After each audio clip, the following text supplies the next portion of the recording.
Olá, tudo bem com você? O Opinião está no ar, seja muito bem-vindo. Aqui nós sempre debatemos os assuntos mais polêmicos e mais importantes do dia. E você é o nosso convidado para conhecer as diferentes opiniões dos nossos debatedores. Eu agradeço demais a participação de Marco Antônio Costa e também de César Callejon. Sejam muito bem-vindos. Muitos assuntos para tratarmos nesta edição do Opinião. Bem, nós chegamos à reta final das eleições mais disputadas da história do Brasil. Lula e Bolsonaro disputam cada voto possível. E você que nos assiste, quem chegou melhor até aqui? Vamos começar esse debate? Marco Antônio Costa, eu começo com você. 2 minutos para você, Marco. Como você avaliou a campanha dos dois? Tá fácil para quem está indeciso tomar uma decisão agora?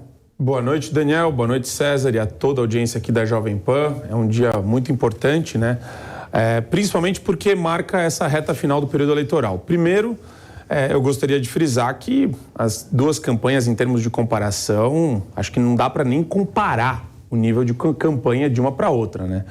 A gente tem, de um lado, Janones promovendo fake news à torto e direito, promovendo calúnia, difamação, injúria nas redes sociais, mostrando realmente o esgoto que tem sido a mobilização da esquerda para tentar desconstruir, para tentar desumanizar a qualquer custo, não só o Bolsonaro, mas todo mundo em volta do Bolsonaro. A Michele, até mesmo o Nicolas Ferreira, todo mundo que apoiou os filhos do Bolsonaro entraram, né, dentro desse esgoto de campanha que foi promovido pelo Janones, que é o grande coordenador das campanhas digitais do PT. Mas não é só isso, né? É a desinformação, é a falta de programa de governo com detalhes, é a não nomeação de ministros que podem sim configurar o próximo governo do PT se acontecer esse descalabro. Então a gente tem um voto em branco, um cheque em branco para o esquerdista, para o petista, para o socialista. Você tem o Haddad aqui em São Paulo falando em desapropriação por meio de uma cartinha. Por meio de uma cartinha, ele desapropria o que ele acha na cabeça dele, que é terra improdutiva. Quer dizer, a esquerda radicalizou muito o discurso. E eles sempre vêm com essa entonação, com essa conotação de que são democráticos, vestem branco, mas defendem aborto, desmilitarização da polícia, defendem o desencarceramento da população carcerária, dos presos provisórios. 30 segundos, Marco. É cada coisa absurda que você vê de um lado e do outro. O Bolsonaro fez uma campanha propositiva, mostrou o que tem sido feito na economia, mostrou a agenda e o plano econômico que continua com o Paulo Guedes. Quer dizer, tem um viés propositivo, sempre defendendo valores conservadores. Eu acho que está muito fácil escolher, e nem falei aqui do passado petista, do passado de corrupção extrema, endêmica e estrutural do PT na nossa vida, que nos prejudica até hoje. Muitos assuntos para tratarmos nessa primeira rodada. Quero escutar o nosso convidado. Quem fez a melhor campanha na sua avaliação? César. Daniel, obrigado, querido. É um prazer participar do Opinião. Marco, é um prazer debater contigo. Obrigado à Jovem Pan pelo espaço. Veja, eu acho curioso falar de retidão e de lisura, na medida em que você tem um presidente que te diz efetivamente, abre aspas, que pintou um clima entre ele e adolescentes de 14 anos. O Bolsonaro efetivamente diz isso.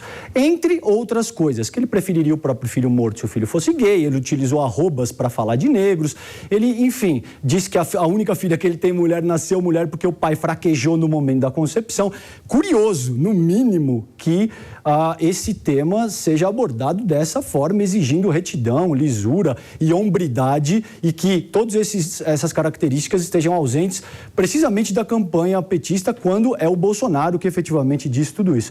Bom, com isso posto, houve todo um esquema de estelionato eleitoral, sobretudo na seara econômica, que vai ficar muito evidente a partir do momento que o pleito tiver resolvido, considerando o preço da gasolina. Então, quando você parar na bomba para abastecer o seu carro e a gasolina tiver R$7, você diga que isso é invenção da esquerda, que quebrou o Brasil, que não tinha nada de estelionato eleitoral, enfim, e por aí em diante. Tem a questão do teto de gastos, que foi estourado em 19 bilhões pela campanha bolsonarista. Você teve aí uma série de aliados de primeira hora, Roberto Jefferson alvejando policiais federais essa semana, jogando granada, e é a esquerda que é violenta e age com forma calcada em impropérios. Isso é que é extremamente curioso. Você tem, já que você citou o Janones, eu não ia... Honestamente, Marco, para ser totalmente transparente contigo aqui, existem coisas da abordagem do Janones que eu, apesar de ser de esquerda, não aprovo e não gosto, porque precisamente se assemelham com o que a extrema-direita faz por vezes, e eu acho isso lamentável. Agora, já que você trouxe isso à baila, tem o próprio Janones e o Paulo Marinho, né, que era aí um aliado do próprio Bolsonaro, anunciando uma revelação bombástica para daqui a pouco no que diz respeito ao próprio Bebiano. Quem está melhor? Existem um sem número de Datafolha, Quest, PESP, que demonstram o Lula algo como 5 ou 7 pontos percentuais na frente. Isso deve dar 7 ou 8 milhões de votos nesse domingo. Marco Antônio Costa deve ter muitos elementos para rebater as declarações do seu oponente. Agora, Marco, se a avaliação do eleitor levar em consideração os legados de Lula e Bolsonaro, quem deve levar melhor? Tá fácil, hein, Daniel? Tá muito fácil. Mas eu vou aproveitar, antes de responder a pergunta do Daniel, levantar alguns pontos aqui da fala do César. Principalmente, primeiro, porque a tentativa de desumanização a gente consegue enxergar na fala do César e é preocupante, porque, vejam só, né? Antes da primeira campanha do Bolsonaro, ele era racista, misógino, o que mais? Xenofóbico. A gente pode elencar aí uns 4 pontos. E o pessoal, né, nesses últimos 4 anos, não viu absolutamente nada disso em qualquer tipo de ação do governo, em qualquer tipo de política pública, muito pelo contrário, né? Um país próspero economicamente e uma pessoa que defende a liberdade de todos indistintamente, né, é exatamente o oposto de alguém que persegue minorias. Mas a esquerda preza pela cultura do medo e pelo ódio, né, a uma pessoa, com o intuito de desumanizá-la, promovendo o medo entre grupos sociais. É assim que a esquerda consegue prosperar historicamente. Então, antigamente, aquele discurso do proletário contra o patrão virou o discurso do ódio entre homens e mulheres, negros e brancos, índios e não índios, e daí vai, né? Eles conseguem usar isso de maneira muito criativa em qualquer contexto. Então, quando você percebe que começam a apelar para pedofilia, canibalismo... Imagina, o que o César falou... o César é professor? César é professor, não? Não, mas... Jornalista e escritor. Jornalista e escritor.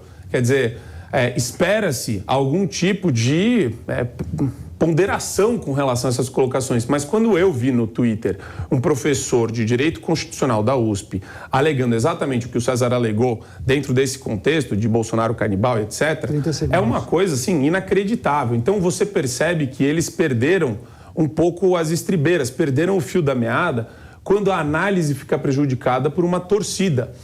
Não tem nada de ameaça democrática, o próprio Bolsonaro deixa isso muito claro por meio das ações dele, inclusive o discurso dele inteiro de campanha, é de respeito às decisões do TSE, por mais injustas que sejam.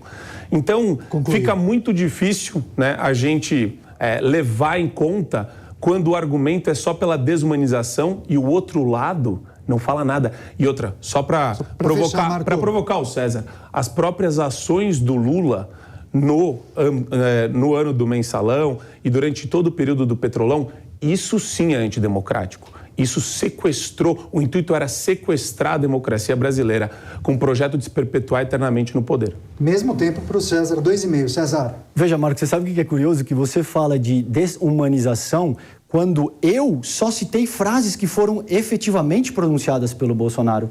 Eu não inventei absolutamente nada. Fora de contexto. Ele disse... É importante não, mas espera só um pouco. Pintou o clima. Marco, é uma frase que ele fala, inclusive, no Rica Perrone, no Caratapa, em qualquer lugar. Veja, mas você falou isso. 2 minutos e eu não fiz uma inferência. É só veja. É para você lembrar que tem contexto. Ok. Veja, o contexto efetivo é que ele estava passando de moto, ele tirou o capacete e disse que pintou um clima entre ele e garotas de 14 anos. Eu não sei se você tem filhas... não acredita nisso. Eu não sei se... Não, seguramente eu sei que não acredita, não é por acaso. Eu entendo o papel que eu estou fazendo aqui. Agora, de muitas maneiras, não importa o que as pessoas acreditam ou não, na medida em que existe um fato material, ele disse isso. E veja que quando eu te exponho essa materialidade... você diz que se trata de um processo de desumanização. Ou seja, você mesmo reconhece que as falas do próprio Bolsonaro não caracterizam uma atuação humana. Imagina. Que utilizar arrobas para falar... Ou você vai me dizer que ele não disse isso? Pra utilizar você pode tirar o que você quiser de contexto. Utilizar arrobas para falar de quilombolas, você tem toda a razão, não caracteriza uma atuação humana. Falar que a tua única filha mulher nasceu mulher porque o pai fraquejou no momento da concepção, você tem razão, não caracteriza uma fala humana. Dizer que você preferiria o teu filho morto caso ele fosse gay, você tem amigos gays? E, de fato, não caracteriza uma fala humana. Você tem amigos negros nessa medida? Como é que você se sentiria se você fosse... Isso é tática, pessoal. Pera um pouco. É óbvio que é tática. Você tem a sua, eu tenho a minha. E eu tenho a minha. A despeito disso, eu não estou te interrompendo. E você já me interrompeu 5 vezes durante a minha fala, os meus 2 minutos. Você falou 2 minutos e eu não fiz uma inferência sequer. Eu te deixei, fica à vontade, eu deixei você se articular até o fim. Fica bem à vontade. Nessa medida... Veja que os argumentos que eu usei não foram inventados, eles foram falas proferidas pelo presidente da República. Para o Marco, caracterizou um processo de desumanização. Então, isso que é curioso. Eu sequer precisei abrir a boca. Eu não precisei falar nada. De que, veja, essas falas são extremamente deletérias, comprometem o que a gente esperaria de um ser humano minimamente razoável no começo do século XXI e, quiçá... imagina como é que isso é percebido uma vez que é emitido pelo chefe do executivo de uma nação tão grande e importante quanto o Brasil. Isso não é simples piada, não é brincadeira. Toda vez que ele fala de um negro dessa medida, mais negros são mortos nas ruas. Toda vez que ele fala... É lamentável que você não entenda, Marco. Se você estudar ciência social aplicada e não direito, você ia entender como é que isso se reflete de uma maneira muito enfática na morte de gays, na morte de negros, na morte de mulheres. Para vocês, tudo isso é brincadeira da esquerda, é mimimi da esquerda, é narrativa da esquerda. É óbvio, você é um homem branco heterossexual que parece com o Clark Kent. É óbvio que você não vai sentir, em medida nenhuma, a agressão que essas falas produzem. Primeiro, eu queria agradecer o elogio. Marcos, só uma coisa. Nós precisamos passar por outros temas, mas para fechar esse assunto, né? Só dar uma mais fechadinha. 40 segundos para cada um, tá? Marco, 40 segundos, por favor. Pessoal, tudo que o César está falando aqui envolve uma tática argumentativa que a esquerda utiliza amplamente. Que nem eu disse, né? Eles gostam de jogar grupos sociais contra outros. Quando você tem uma figura candidata a presidente, ele vai tentar usar ao máximo qualquer recorte de fala, e eu posso fazer isso muito bem com qualquer fala dele. Se eu pegar, por exemplo, ele se tornar uma pessoa muito conhecida publicamente e der entrevista e falar o tempo todo na televisão, etc., eu posso tirar várias frases dele de contexto e utilizar para demonizá-lo. Por exemplo? Não, eu estou dando um exemplo de maneira ampla aqui, porque é isso que é feito com o Bolsonaro, direto. Querem atribuir ao Bolsonaro sempre essa pecha. E é meio ridículo isso, porque você tem todas essas populações e pessoas apoiando, inclusive, com uma expressão muito grande em termos de voto. Quer dizer, não tem nada disso. Mas a grande questão essa tese toda tem sim um caráter muito sociológico e mostra um pensamento enraizado de esquerda que confere ressentimento ao espaço de debate público, e o mesmo pessoal que faz esse discurso que é bonitinho, é meio que o discurso do politicamente correto do César, é o discurso que apoia a censura. É o discurso que apoia a censura aqui que está acontecendo na Jovem Pan. É muito simples. É só vocês verem as bandeiras do PT e o que o PT acha sobre censura e aniquilação da oposição. 75 segundos, César, para fechar. Bom, gente, veja, existe... Primeiro, Marco, só para te explicar algo dentro de ciências sociais aplicadas, que é o que a gente está discutindo aqui, o desenvolvimento humano, ele é histórico e cultural, não é a esquerda que determina. Não é a esquerda que determinou que existem diferenças culturais, históricas, e que existem classes que são usurpadas e oprimidas. Isso é fato. Vocês acreditam que isso é a historinha da esquerda? Porque, via de regra, você está numa posição absolutamente confortável. Você fez faculdade, você começou a trabalhar depois da tua faculdade... Você não sabe de onde eu venho. Marco, se eu estiver errado, você por favor, me corrige. Não. Eu sou capaz de apostar, você tem razão, eu não te conheço. Agora, eu sou capaz de apostar enquanto homem, branco e cercado de privilégios, esse é o fato. Exato.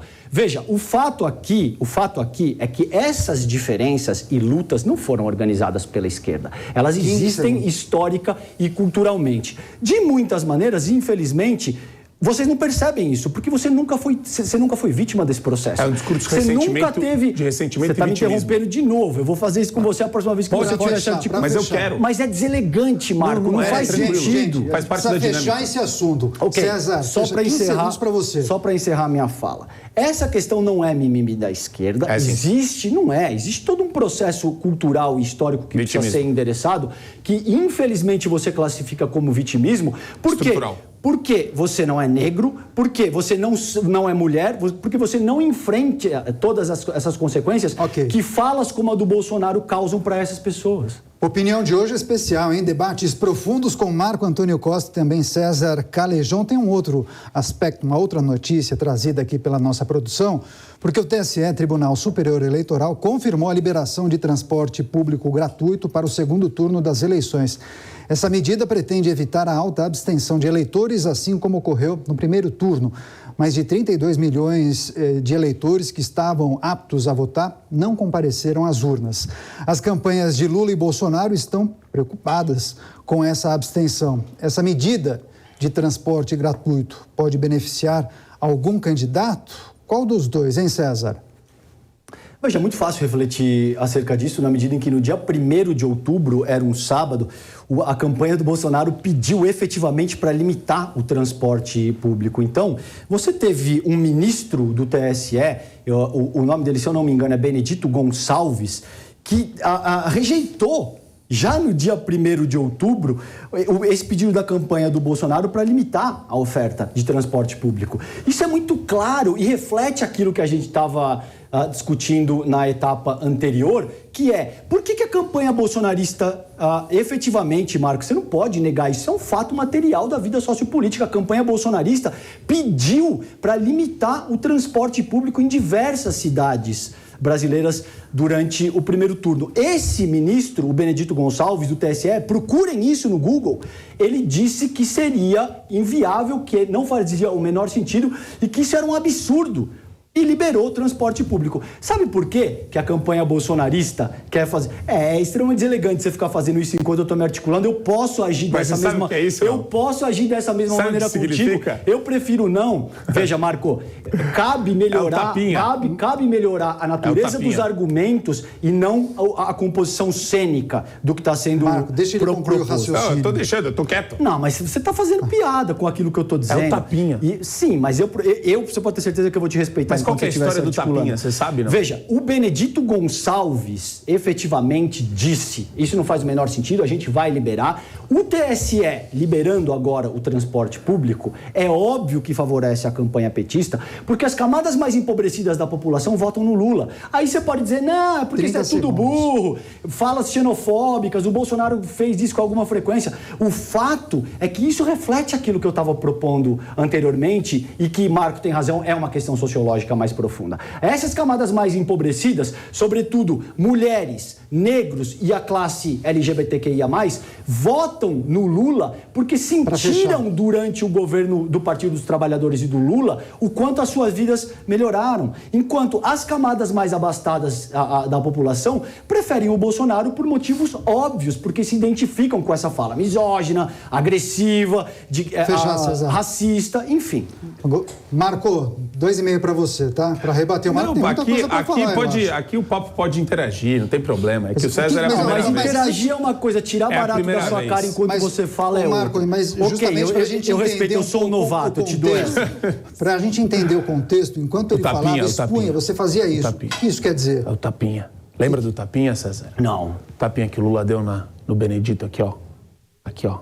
Na cara dele. Não, então tudo bem. Aí você está insinuando coisas que você vai ter que provar eventualmente. Então, agora sim a gente vai começar a contar o tempo do Marco. Marco, sua exposição, sua defesa, daqui a pouco eu entro no inquérito das milícias digitais, se depender do César. Contando sobre a esquerda é assim. Não. Gente, a esquerda ela tem um sangue autoritário. É natural. O César, ele tem um ímpeto autoritário dentro dele guardado. Não sei se está enjaulado, mas está lá dentro. Que loucura é essa, cara? O ímpeto antidemocrático do César envolve isso. A luta pelas minorias, que o César aqui tanto preza, para ele vale tudo.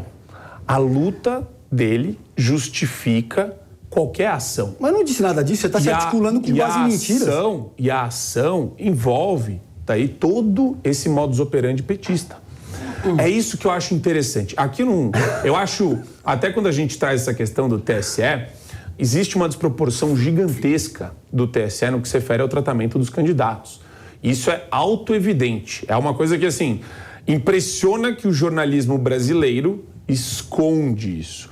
Tanto que a questão do pool das rádios, eu lembro que quando foi noticiado aqui na Jovem Pan, Folha, UOL, Estado, G1, aqui, ó, quietinhos, não falavam nada a respeito disso. É verdade, Marco. E daí, assim, e daí o mais interessante de tudo isso não é só o silêncio da imprensa. Quando a imprensa se manifesta, pega o denunciante e fala: a culpa é do denunciante. Cadê a prova do denunciante? Aí você tem lá relatórios de auditoria, 2 empresas diferentes, 5.000 páginas mostrando, apontando, amostragem, tudo colocado nos autos. Fábio Farias voltou atrás e disse que se arrependeu de fazer isso. Ó, aí o César faz uma coisa que, do ponto de vista jornalístico, é um absurdo. Ele descontextualiza. Quando a pessoa não quer afrontar o que o Fábio Faria disse hoje, da audiência, cara? Ele pega uma fala do Fábio Faria e descontextualiza. Qual que é a descontextualização? Vocês só falam isso, que o tudo está sendo César fez, o Piperno fez no 3 em 1 e qualquer outro jornalista militante de esquerda vai fazer. Marco, então você pega um trecho do Fábio Faria que ele fala: olha, eu não deveria estar lá porque a minha relação aqui com o TSE tem que ser boa, eu acabei trazendo um negócio que de fato é um problema da campanha, aferir, verificar. Isso o próprio Fábio Weingarten falou no Pânico. Sim. A campanha faz a fiscalização na ponta, mas o grande problema que existe aqui é o pool das emissoras de rádio. E esse problema aqui, sobre isso o TSE, silenciou todo mundo. E quem falar sobre isso, cai no inquérito do Alexandre lá no STF. Então tomem cuidado, viu? Porque não é um Estado de Direito mais aqui no Brasil, enquanto essas pessoas continuarem no poder. Agora, é importante lembrar que nós questionamos o Marco sobre a gratuidade do transporte público. Eu acho que vai dar igual. Calma. Mas daí ele acabou enveredando para um outro assunto. Direção, há condição de eles debaterem ainda sobre esse tema, ou a gente avança para as propostas do governo? Não, mas é importante só fazer uma coisa. Posso só falar uma coisa? Aí eu provoco o César. Agora tudo bem. 30 segundos para cada um. Bem rápido. Marco, 30 segundos para você agora. É impressionante, né? A quantidade de pessoas ricas e abastadas da elite que a gente viu que o Bolsonaro mobiliza no Brasil inteiro e que o Lula não mobiliza, né? O Lula, sendo um cara tão popular assim entre os pobres, não sai na rua para arrastar a multidão que nem o Bolsonaro. É impressionante essa preocupação. De novo, a gente está trabalhando aqui com uma baita de uma fake news. 15. Você está falando de um candidato que teve mais de 50 milhões de votos no primeiro turno, que é o Bolsonaro, e que mostra de maneira muito clara que o apoio dele é de cima para baixo, de baixo para cima.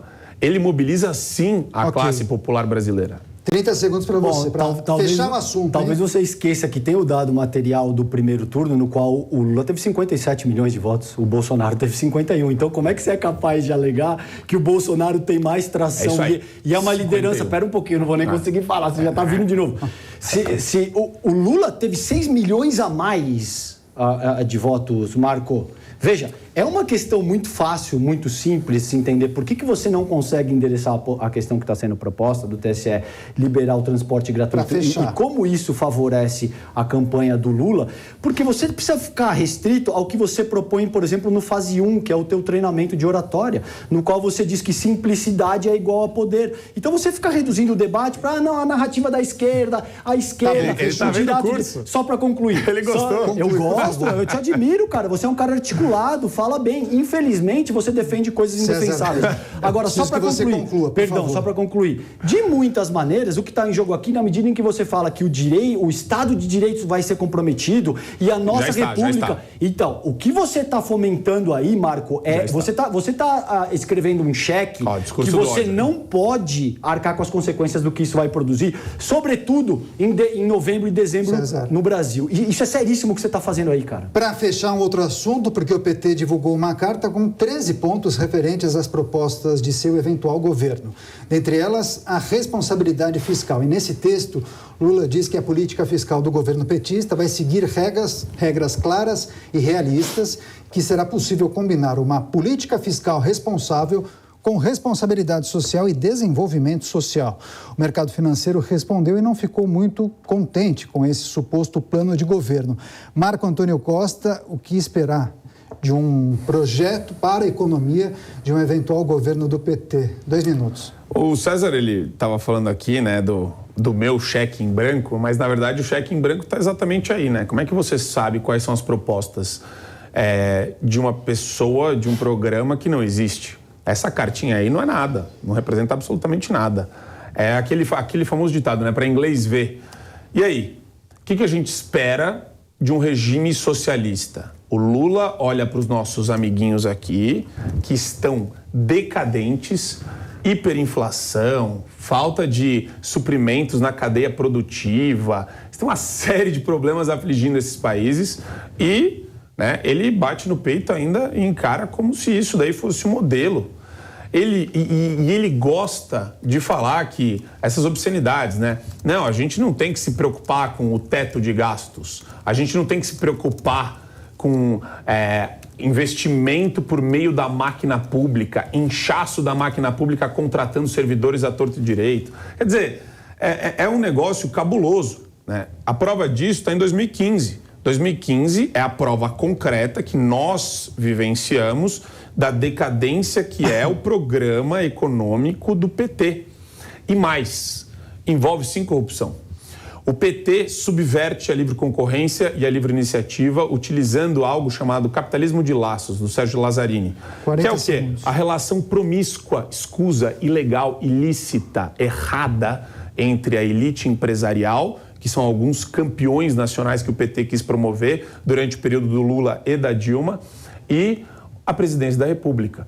Então lá eles conseguem um decretinho que ajuda eles a dominar o mercado, a monopolizar o mercado aqui no Brasil e vários outros benefícios do BNDES e de investimentos nas áreas que interessam para esses empresários capitalistas. Então, é terrível, a gente só pode esperar o pior de um regime socialista no Brasil de novo. César, o que e quem paga a conta são jovens. Ok, Marco, o que esperar do programa do PT? Dá para chamar de programa, um esboço? Qual é a sua expectativa, César? Veja, 2 minutos também, por favor. Veja, como eu disse, o Marco fala muito bem, ele é muito articulado. Obrigado. De nada. Infelizmente, você não traz materialidade efetiva na tua conversa. O PT governou por 13 anos o país. Aonde isso virou uma república socialista? Então tem todo um conjunto da Guerra Fria aí, que remete ao anticomunismo, ao antipetismo, que o PT vai transformar o Brasil em Cuba, na Venezuela. Delírios da extrema-direita que vem sendo usado para, de alguma forma, pautar o debate político brasileiro. Existem fatos materiais que Marco não é capaz de trazer no discurso dele, porque eles são absolutamente tenebrosos para o bolsonarismo. E eu vou dar alguns para vocês. O bolsonarismo? Mas eu achei que você estava comentando o PT. Eu não te interrompi uma única vez. Espera só um pouco. Veja, durante o governo Lula, o Brasil chegou a ser a 6ª maior economia do mundo. Sabe onde é que nós estamos hoje? Na 12ª posição. Durante o governo Lula, o PIB per capita chegou a R$39.500. Isso foi o maior da história. Sabe onde é que está com o Bolsonaro hoje? Menos 4,8%, a maior queda da história. O crescimento do PIB, sabe qual que foi o crescimento médio ano do governo Lula? 4,1% durante os 8 anos de Lula. Sabe quanto é que está com o Bolsonaro agora? 1,2%. Ah, mas é porque tem guerra da Ucrânia. Ah, mas é porque tem Covid. Ah, mas é porque tem isso e aquilo. Sempre tem uma desculpa, considerando os atos do Bolsonaro. Ele não disse nada das adolescentes, ele não falou nada de misoginia das mulheres, ele não falou nada contra os negros. Sempre tem alguém pronto com o paninho para passar. Eles vão continuar, debatendo. Não, tudo bem, eu vou monitorar essa discussão, porque a gente vai continuar fora do ar. Eu agradeço demais a sua companhia, a sua audiência. Continue aqui na sintonia da Jovem Pan News. Na sequência vem aí Headlines. Tchau, tchau. Obrigado. Não dá para usar esse fato. A opinião dos nossos comentaristas não reflete necessariamente a opinião do Grupo Jovem Pan de Comunicação. Realização Jovem Pan News.